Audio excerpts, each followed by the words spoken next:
Hey, what's up everyone, welcome back to another Sims 4 video right here on my channel. So today we are building a micro cottage in Hanford on Bagley, and this is a bit special because I wanted to build this on a lot as small as possible, but as you probably know we don't have lots that are smaller than 20 by 15 if I'm not completely mistaken there, and so I decided to build on an 8 by 8 platform which gives us 64 tiles in total.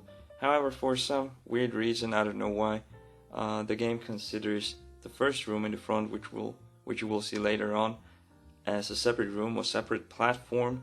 So it says the whole lot has 73 tiles in total, which probably doesn't matter for you guys because if you're downloading this and you don't have Tiny Living, it's just a regular lot. But if you want to download this and play in the micros, I would recommend deleting the platform below because then you would get all the tier 1 micro home perks. So I wanted to build some kind of off-the-grid cottage for one sim only, because there's obviously not that much space in there, and it turned out quite nice in my opinion, and the overall theme was kind of overgrown cottage. So I wanted this to be very rustic, very simple, and also with a lot of greenery.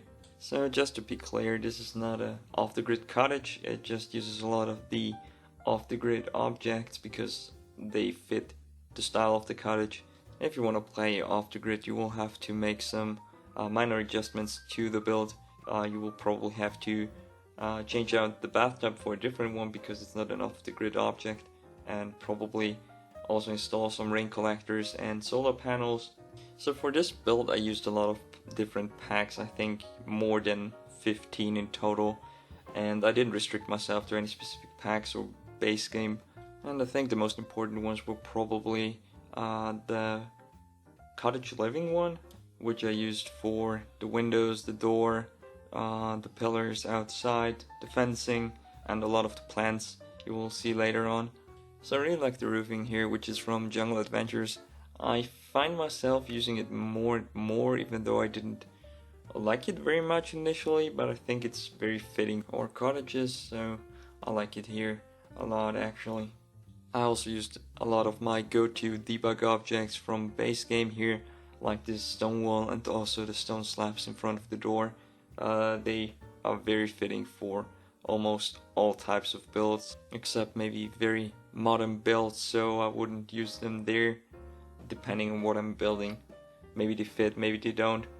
So as already mentioned, the overall theme of this build is overgrown cottage, and before I actually added the plants, I put those cedar bars from Snowy Escape onto the walls. They're very nice for builds that don't have a foundation like this one, and they just add some additional detail. And in my opinion, they also look like those plants would probably grow around them. So one thing that really bothers me about playing or building in Sims especially is that the lawn always looks so very nice, very clean, as if your Sims would constantly mow it, and for builds like this one it's just not fitting. So I was very happy when I recently discovered that the cottage living expansion had some debug objects, which are basically just different types of grass and flowers. They're very subtle.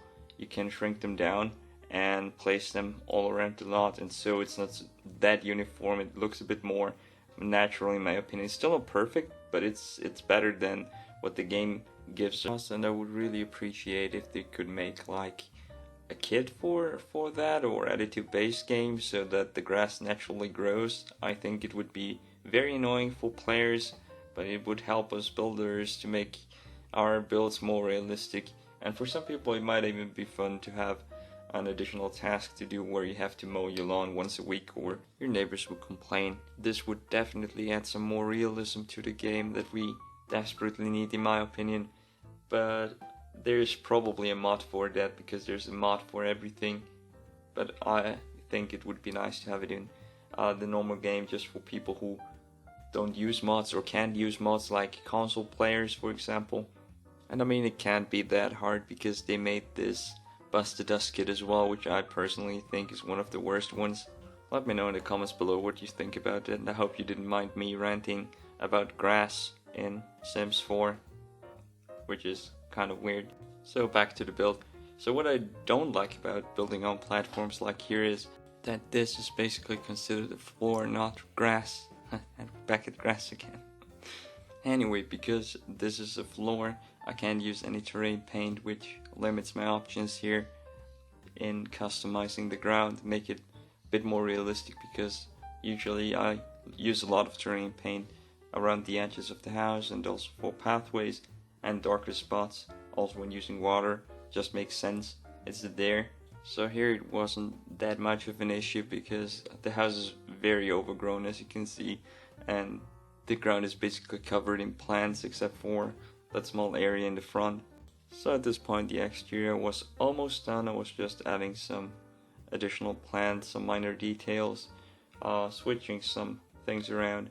By the way, if you're interested in more of those overgrown builds, make sure to also check out my abandoned farmhouse, which is not a normal house you can use right away. It's more like a challenge for you guys, so you have to actually renovate it yourself. There are no clear rules, you can just download it and renovate it with either the things you have on the lot so you can sell them, plus a budget of 15,000 simoleons, what I had in mind, or just do it without any budget, or you can just use it as some kind of scary haunted house lot. I think it has the straight as well. So when I build tiny house like this one, I always kind of overestimate the space, so I just build the exterior and the interior is problem of my future self, and then I'm there trying to figure out where to put stuff. I really want to have a bathtub in here because I think it's more fitting than a shower. I think all of the objects used inside are some kind of off the grid objects except for the bathtub. I don't know why it looks kind of off the grid to me. So the biggest problem for me here was that I wanted to have separate rooms, so I wanted to have the bathroom, the bedroom and the kitchen separate, but the bedroom was really small, so of course only a single bed in there. And the second problem was that I also wanted to add, or had to add, a fireplace, because this house is double chimneys and I think a fireplace is just very fitting for this kind of build, so I basically had to use one. I wasn't too sure about the bed at first, but I think it fits now, especially after I added the kitchen chairs, which have a similar basket style. I didn't want this build to feel as cramped as it probably is, so even though there is a separation through a wall from the bedroom to the kitchen area or from the kitchen area to the bedroom, I decided to add some kind of archway just to keep it a bit more open. This one here is from Jungle Adventures, I think, and I don't use it very often, but I like it here because it has this kind of cross beam which really fits the build. I wish we had more objects like this one here. So the kitchen area was kind of problematic because I like using two chairs even if the build is only for one sim, just because it makes more sense. People usually don't have only one chair in my opinion, so this was kind of problematic because I needed 4 tiles to make the kitchen functional. We had the fridge, of course the stove, and we needed a sink and also some kind of counter area where your sim could actually cook. And the main problem here was that the bathroom door was blocking one tile on the right hand side, so I had to put it somewhere else in order to make this work. So I had to try around for a while where to put the table and where to put the sink, because there was no place whatsoever in the bathroom because of the bathtub. And so I basically had to put the sink in the kitchen area, and first I wanted to put it on a counter, but then I found this one here which looks way better. The other one just looked a bit odd, so I was pretty happy when I found this one here, which I keep forgetting about even though I used it a lot, and I think it's from Laundry Day in case you're wondering. Very nice expansion, one of the best ones in my opinion. So usually I like to use a lot of clutter objects, as you probably know, also my tiny homes, but this time I wanted to keep it a bit more simple, so I didn't add that many objects because it would just fit the overall style a bit better in my opinion. So that's also the reason why I didn't add any cabinets. As you can see, I wanted to, but they felt too bulky. so I ended up removing them eventually.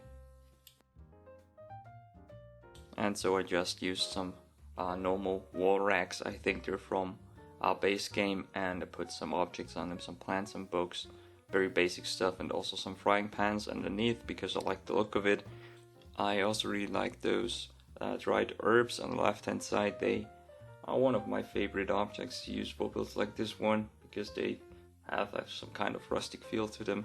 So at this point I was basically just finishing the rooms, and I was jumping around a bit from room to room because I discovered objects that I wanted to use, and I also realized that the bedroom was a bit too dark, so I wanted to add another window there. And I think the ones that I found are actually pretty nice. I think they're from Cottage Living, I'm not sure, but I feel like they also fit the style of the build and add some additional light in there. So at this point the interior was basically finished, and I went back outside to add some additional plants to the walls and also to the roofing.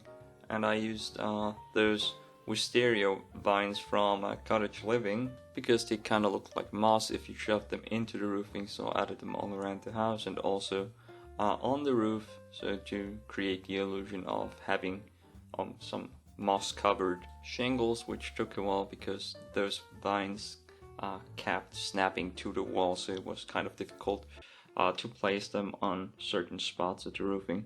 So if you made it this far into the video, I want to say thank you for watching, and I hope you enjoyed it. If you did, please make sure to leave a like, I would very much appreciate it, and also consider subscribing to the channel if you want to see more videos like this one. I'm currently working on a larger build for the Komorebi region, which is Japanese inspired, of course, as you probably know. So if you want to see that, also make sure you're subscribed. I'm gonna upload it next week, probably, and stay cool.